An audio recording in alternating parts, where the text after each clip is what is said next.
Mr. Falk, floor is yours, 6 minutes. Oh, thank you, Mr. Easter. I was concerned for a moment there that you were sharing my time with me. No, I'm not. All right. Well, thank you to all of our panelists for your presentations. They were interesting and informative. And I'll start right at the top with Ms. Benoit and the aerospace industry. You know, in your organization's response to the fall economic statement, you indicated that there hasn't been adequate engagement with some of the actors throughout the supply chain for the industry. And I'm just wondering if you could elaborate a little bit more on that. What do you mean by that?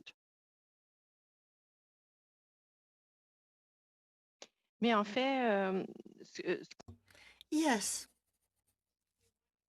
Forgive me, might you repeat your question, please?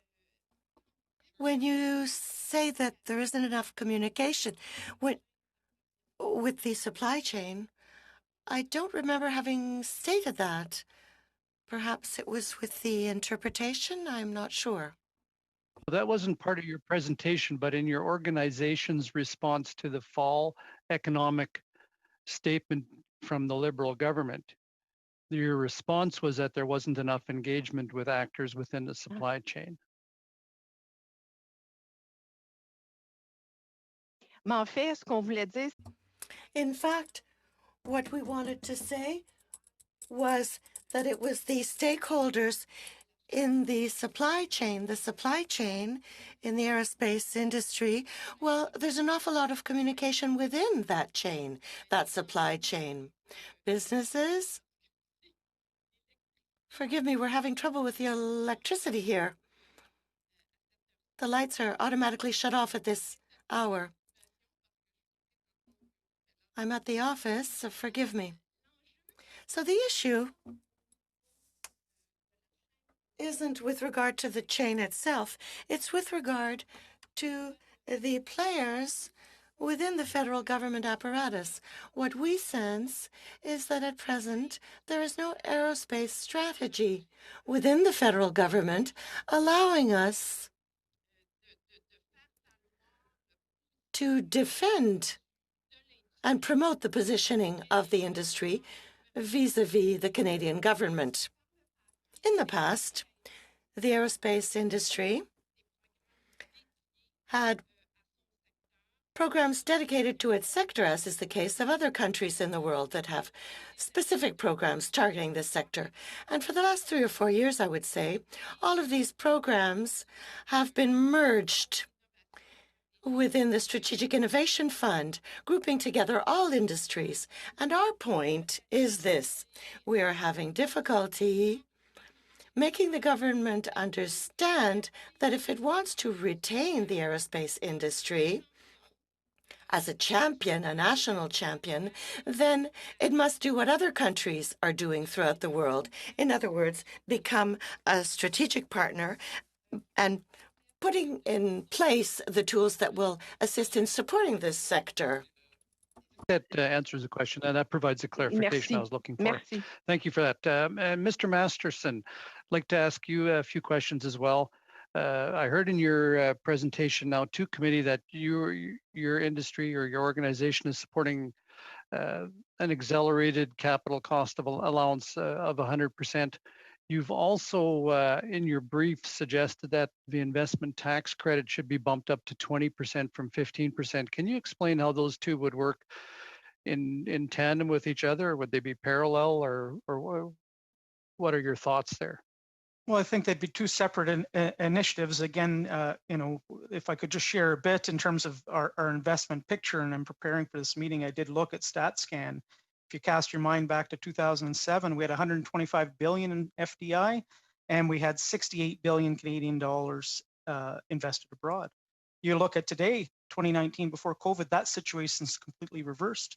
We received just 103 billion dollars were invested abroad, and only 60-some billion were invested back into Canada.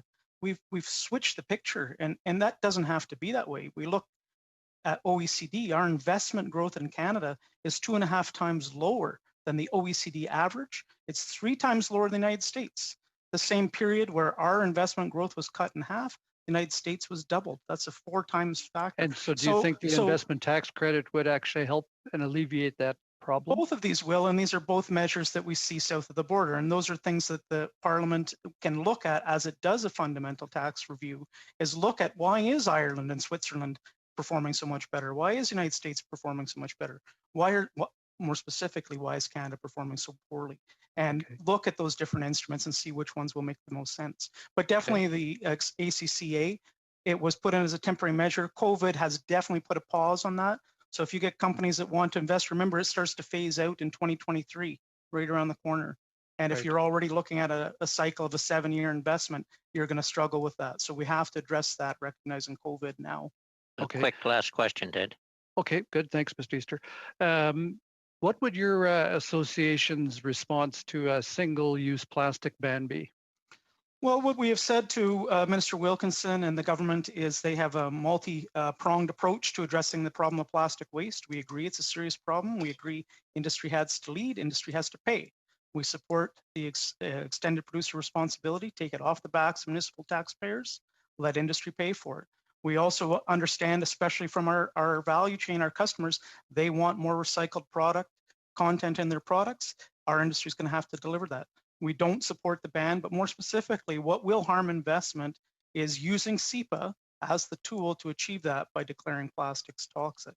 That is not a message. That is just a message that tells this global industry that I've told you how quick the potential to grow is, that Canada is ambivalent about whether the money comes here or not. And if we're ambivalent, it won't come here. Thank you. Okay, thank you. Thank you all. Turning to Ms. Kut.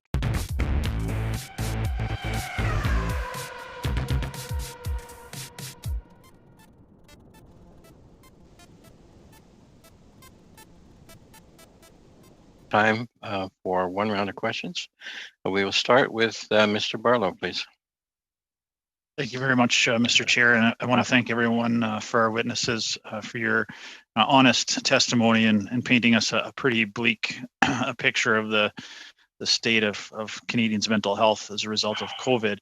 I just want to go to Dr. Lavoie first, and my apologies, my sound I'm in a rural community and the internet kind of is a little shaky, but you were saying that only about 10% of Canadians know about a program. I missed the first part of that. Can you tell me which program you were talking about? It was near the end of your presentation. Sure, of course. It's called Wellness Together, and it's a very well-funded federal program that's been in place for since I believe the end of the summer. Right. I have in my speaking notes that I think I gave it to Mr. Paget. I provided the web link to that. Yeah, and I know the program. Yeah. So I just got it from a collaborator on our study, and he provided some information about sort of the user statistics and things so far in the first few months of the rollout. And one of the most startling things was just how few people were really aware of it. So there's a lot of money that's already been pumped into this online program.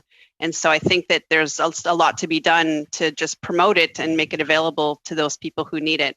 I do want to add one other thing, and that is coming back to something that Dr. Serene said that I think is really important about the idea of providing stepped care. So this kind of online Wellness Together program, I think would be good for a lot of people who are having trouble coping, who are having sort of new onset increase in anxiety or depression or feeling isolated.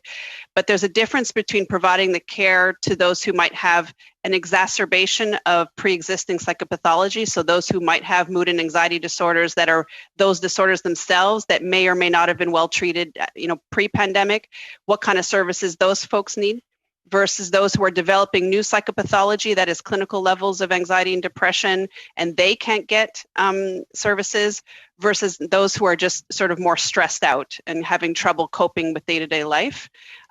This kind of step care idea is really, really important. I think we need to make sure that some of these more counseling type online programs might not be suitable for those with more severe psychopathology. So I'd be interested to hear more from Dr. Serene, but I just wanted to clarify that. Sure. No, I appreciate that. With that in mind, on the Wellness Together program, with so few Canadians knowing about it, the United States put in their 988 program as a suicide help line, which has gotten a lot of publicity, and most people know it.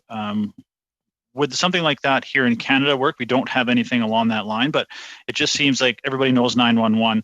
988 would be that gateway, let's say, if you were in a mental health stressful situation, would a program like that help as something that would be, easily recognizable? Everyone would be able to get it, and maybe give you an introduction to the Wellness Together program. Yeah, absolutely. I think anything that has kind of quick brand recognition and everybody knows what to do, where to go, and then the program will direct you to the services that you need as a function of your initial assessment. So absolutely, that'd be a fantastic idea. As my understanding with the program we have now, it's different in every region, and it's just an answering machine. I don't think that's, in this crisis situation, that is probably what anyone wants to hear when you are in an emergency situation is, please call back or leave your name and number. Absolutely. We saw the results from the Canadian Mental Health Association survey came out on Thursday or Friday, and the numbers were quite staggering. And the one that really caught my attention, and Dr. Lavoie, you mentioned it briefly at the beginning of your presentation, was the impact that COVID has had on women. And the number, I think, was close to, I think 13% off the top of my head, of parents were now scared of domestic violence in some way. Is that a significant increase from what you would traditionally see? Has COVID caused that much of a sharp rise in that issue?